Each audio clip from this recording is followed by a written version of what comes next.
Self ডিফেন্সের জন্য যদি কিছু বলেন, আর এটা সকলের জন্য, যে তারা নিজেদের আত্মরক্ষা করতে যেতে পারে সেটা যদি তো সেলফ ডিফেন্স অ্যাকচুয়ালি ওইভাবে কনফিডেন্সের সাথে বলা খুব মুশকিল। যে কোনো জিনিস যে অভ্যাসের মাধ্যমে তুমি সেলফ ডিফেন্সের মাস্টারি পাবে।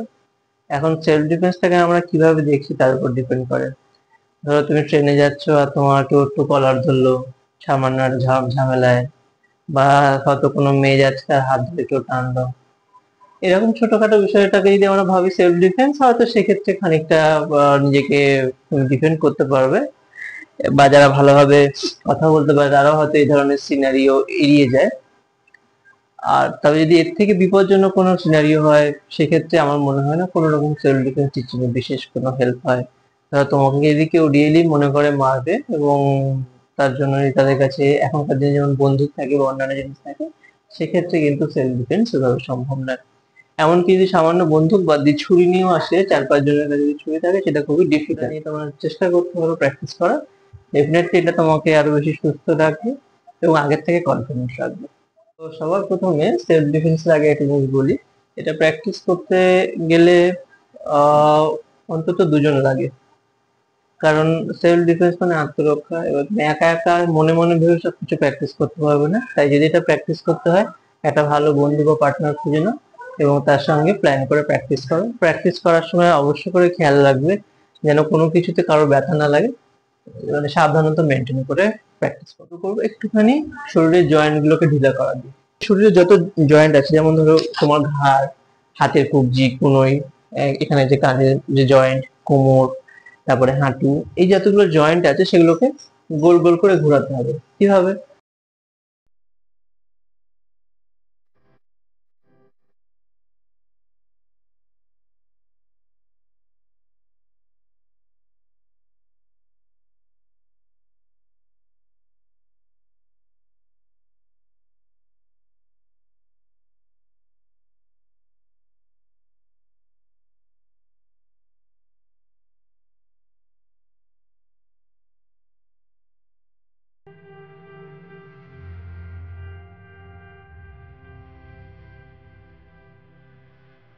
আমার মনে হয় সেলফ ডিফেন্সের জন্য স্ট্রাইকিংটা খুব ইম্পর্টেন্ট।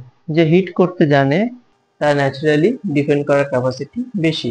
এরকম একটা কিক প্যাড বা কোনো কিছু তুমি সোলার কোনো জিনিসে ব্যবহার করতে পারো, সেটাকে দেওয়ালে রেখে, অথবা সব থেকে ভালো হয় যদি পার্টনার থাকে, পার্টনার যদি একটু সেটাকে ধরে। তো তো আমরা চেষ্টা করবো এখানে হিট করার, শরীরটাকে রিল্যাক্স রাখবো একদম, কোনো রকম টেনশন ক্রিয়েট করব না, এবং সম্পূর্ণ শরীরটাকে ব্যবহার করে হিট করব নর্মালি। হাতটাকে হালকা মুঠো করব নর্মালি, যেভাবে আমার মনে হয় ইজি, বডিটাকে ইজিলি ঘুরিয়ে মুভ করে এই মুভমেন্টটা ব্যবহার করব। এছাড়া আমরা সাইড ওয়েজে মারতে পারি, যেমন এমন, অথবা আমরা এরকম ভাবে মারতে পারি, সিম্পলি, কোনো বিশেষ প্রিন্সিপাল ফলো করার দরকার নেই। তো ফ্রন্ট কিকটা বেসিক্যালি পাটা তুলবো আর সোজা ঠেলবো, এভাবে পাটা তুলে সোজা ঠেলবো। তো এর মধ্যে আমি সেটা মারার চেষ্টা করব। তো নর্মাল পা তুলবো, সোজা ঠেলছি। আমরা সাইড ওয়েজও করতে পারি, জাস্ট পাটা সাইডের দিকে তুলে ঠেলে দিচ্ছি, পাটাকে সাইড দিকে তুলে ঠেলে দিচ্ছি। নেক্সট আমরা দেখবো কিভাবে আমরা মুভ করতে পারি বডিটা, অপোনেন্টকে লাইটলি টাচ করবো বডির যে কোনো পার্টে। তো তুমি টাচ করো, যে পার্টটা টাচ করতে যাবে সেই পার্টটাকে আমরা সরিয়ে নেব।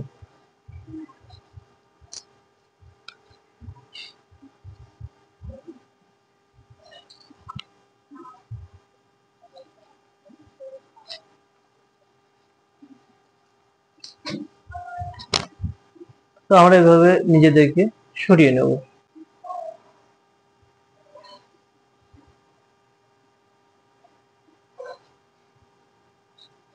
নেক্সট, সরানোর সাথে সাথে আমরা জিনিসটাকে টেনে নেব, হাত দিয়ে রিসিভ করে নেব, যেভাবে আমরা বল ক্যাচ করি ঠিক সেম ওয়ে।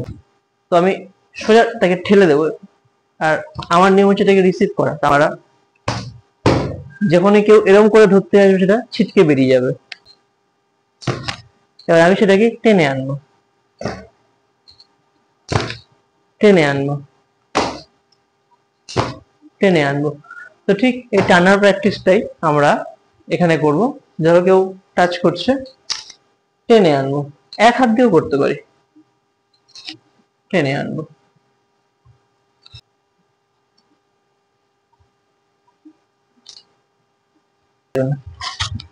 সো যেটা আমরা মুভ করছিলাম তার সাথে সাথে আমরা টানবো যেখানে যেখানে প্রয়োজন। পায় আমরা কি করছি, রিসিভ করে নিচ্ছি। ধরো কেউ বুকে টাচ করার চেষ্টা করছে, আমরা হালকা করে হাতের মাধ্যমে সেটাকে রিসিভ করছি, অর্থাৎ যেদিকে আমরা সরছিলাম সরার সাথে সাথে সেই দিকেই তাকে টেনে আনছি। যেটা করবো সেটা হলো রিসিভের সাথে সাথে হিট করা। তো হিট করার আগে যে হিট গুলো আমরা এতক্ষণ প্যাডে করছিলাম সেই জিনিসটা আমরা অপোনেন্টের পার্টনারের উপরে ট্রাই করে দেখবো। তো কোথায় কোথায় হিট করতে হবে, আমরা থুতনির উপরে হিট করতে পারি, অথবা আমরা পেটে হিট করতে পারি। যে কিক গুলো মারছিলাম সেটা আমরা হাঁটুর কাছাকাছি ঠেলতে পারি। এই সাইডের দিকে থাকি, সাইড থেকেও সেম হাঁটুর কাছাকাছি ঠেলতে পারি। এই যে জিনিসগুলো আমরা দেখিয়েছি তার বাইরেও যে কোনো রকম স্ট্রাইক ব্যবহার করা যায়, অর্থাৎ আমি পা এইভাবে এইভাবে মেরেও ব্যবহার করতে পারি, পাঞ্চ আমি এইভাবেও ব্যবহার করতে পারি।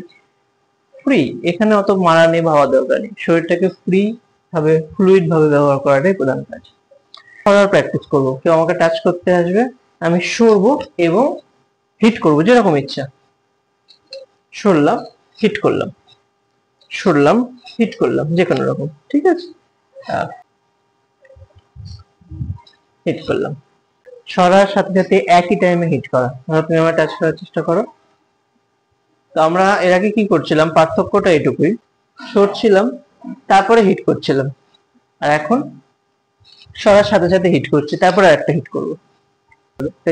সরার সাথে সাথে আগে হিট করছি, ওখানে সরার সাথে সাথে হিট করছি তারপরে হিট করছি। তো সবসময় সরার সাথে সাথে এটা আমরা চেষ্টা করবো। আমরা করবো হচ্ছে একটা রাউন্ডিশ মোশনের প্র্যাকটিস করব।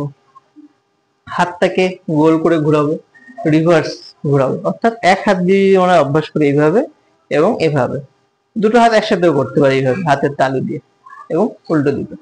এটা কিভাবে কাজে লাগবে, যখনই কেউ তোমার টাচ করার চেষ্টা করবে আমরা সেটাকে নামিয়ে দিতে পারবো, সেটাকে আমরা সরিয়ে দিতে পারবো। এটা যে কোনো লেভেলে হতে পারে, ফেসের লেভেলেও হতে পারে, লাইক দিস, নামিয়ে দেবো।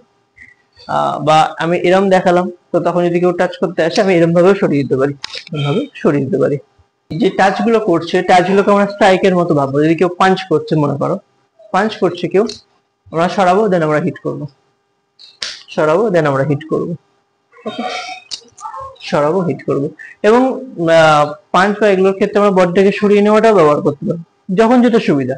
হয়তো কেউ পাঞ্চ করলো, আমি সরতে সরতে তারপরে হাত দিয়ে ঠেকালাম, মানে আমি দুটোই ব্যবহার করলাম, সরাটাও ব্যবহার করলাম প্লাস হাত দিয়ে ব্যবহার করলাম। আমি সরলাম, আমি একটা হিট করলাম, আমি পা দিয়ে একটা হিট করলাম। বা পাঞ্চ করছে, আমি সরলাম, পাঞ্চ করলাম, কিক করলাম। প্র্যাকটিসের সময় অবশ্যই করে আমরা খেয়াল রাখবো যেন আমরা পার্টনারকে ব্যথা না দিই, তাই একদম আলতো আলতো করে দেখাবো। এবং যদি হিট করতে হয় প্যাডের উপরে হিট করবো। ধরো আমি দাঁড়িয়ে আছি আর কেউ আমার হাত ধরেছে, এবার হাত দেওয়ার পর স্বাভাবিকভাবে সে মারতে পারে, তো সেটার দিকে আমি খেয়াল রাখবো, সেই ঠেকানোর বিষয়টা। যখন কেউ মারতে আসবে আমরা ঠেকাতে পারি মাছগুলোকে, আগে থেকে হাত দিয়ে আটকে দেওয়া। যে রাউন্ড যেটা দেখালাম ওটা ব্যবহার করি, এক হাতে এটা এটা ঠেকালাম। এবারে যখন ধরেছে, ধরার জন্য কিভাবে আমরা ছাড়াবো, ধরা ছাড়াটা আমি এখন একটু ফার্স্ট আগে দেখিয়ে নিচ্ছি। যখনই ধরবে দেখবো কোন জায়গাটা উইক, মানে কোন জায়গা থেকে তাড়াতাড়ি বেরিয়ে যাওয়া যায়। যেমন এখানে আঙুলের জোরটা কিন্তু কমজোর, কিন্তু আবার এই সাইডটা শক্তিশালী। আমি যদি এদিকে চাপ দিই ছাড়ানো কঠিন, যেহেতু এখানে আঙুলের জোরটা কমজোর, সামান্যভাবে লেগে আছে, এই জায়গাটা কিন্তু বেরিয়ে আসার সুযোগ বেশি। তাই যখনই কেউ ধরে ফার্স্ট আমরা ছাড়িয়ে নেব। যদি আমরা এমন এমন করি তাহলে নিজের কলার ছেড়ে যাওয়ার চান্সেস বেশি। এবার আমরা কলার ধরার সাইন্সটাকে একটু বুঝে নিই। ধরো একটা এরম কাপড়, ধরো একটা কলার মনে করলাম, তো আমরা এরম ধরেছি, তো আঙুলের ফাঁক থেকে এটা এরম ঢুকে থাকে। তো আমরা যদি এদিক এদিক টানি, এই আঙুলটার জন্য এটা ইন্টারলক, এর মধ্যে লক হয়ে গেছে, তো এদিক এদিক চালে জিনিসটা ছিঁড়ে যাবে। কিন্তু যদি আমরা এরম কেউ কলারটা ধরছে, হাতটাকে আমরা উপরের দিকে দিলে, এমন এমন করতে যাও, হয়তো সে ছেড়ে দেবে কিছুক্ষণ পর, এক ঝটকা দিলে যে কেউ ছেড়ে দেবে, যে কোনো একটা ঝটকায় ছেড়ে দিতে পারে। এগুলো করলেও ভুল নয়, কিন্তু তোমার কলারে একটু টান লাগতে পারে। সেক্ষেত্রে যদি তুমি উপরের দিকে করো এবং তারপরে হিট করো, এটাও ঠিকঠাক আছে। যখনই কেউ ধরতে আসবে, যেদিকে ধরতে আসে সেটাকে টানো এবং মারো। যদি কেউ ঘাট ধরতে আসে, সেক্ষেত্রে আমরা ফার্স্ট একটুখানি বড় করে গ্যাপ নেব এবং হিট করব। হিট করাটা খুব ভালো প্র্যাকটিস সেলফ ডিফেন্সের সময়। যখন কেউ ইভেন হাত ধরার ক্ষেত্রে আমরা হিট করতে পারি, সাথে হচ্ছে ছেড়ে দেবে সিম্পলি, তারপর আমরা সারাতে পারি। হিটিংটা খুব ভালো গুণ, হিটিংটাকে কখনো ভুলবে না, হিটিংটা বেশি ব্যবহার করা। আর মুভমেন্ট যখনই ন্যাচারাল থাকো, অত স্টিফ হয়ে গেলাম। সেলফ ডিফেন্সের সব থেকে বড় ভূমিকা হচ্ছে রিল্যাক্সেশন এবং বডির ন্যাচারাল মুভমেন্ট। যখনই কেউ মারতে যাচ্ছে, যা কিছু করতে যাচ্ছে, আমরা মুভ করছি এবং ন্যাচারালি হিট করছি। যত ন্যাচারাল হবো তত বেশি আমরা ভালো হিটটা করতে পারবো। যারা সেলফ ডিফেন্স এটা দেখে প্র্যাকটিস করছে, তারা যেন পার্টনারের সাথে খুবই জেন্টলি করে, কোনো রকম ব্যথা না দেয়। এবং এইগুলো শিখে কোথাও আসলে ব্যবহার করার জন্য ভেবে শেখারও কোনো দরকার নেই যে এটা আমি শিখছি কোথাও ব্যবহার করবো কিছু। হ্যাঁ, কখনো কোনো বিপদে, সামান্য কোনো সাধারণ সিচুয়েশনে হয়তো এটা কাজে লেগে যেতেও পারে, কিন্তু এটা সকলে শেখো আনন্দের জন্য, জাস্ট তোমাদের ভালো লাগছে তাই। তার জন্য তোমাকে অনেক এক্সপার্ট হতে হবে, একটা সাধারণ ভিডিও দেখে ট্রেনিং এর মাধ্যমে সেটা তুমি করতে পারবে না।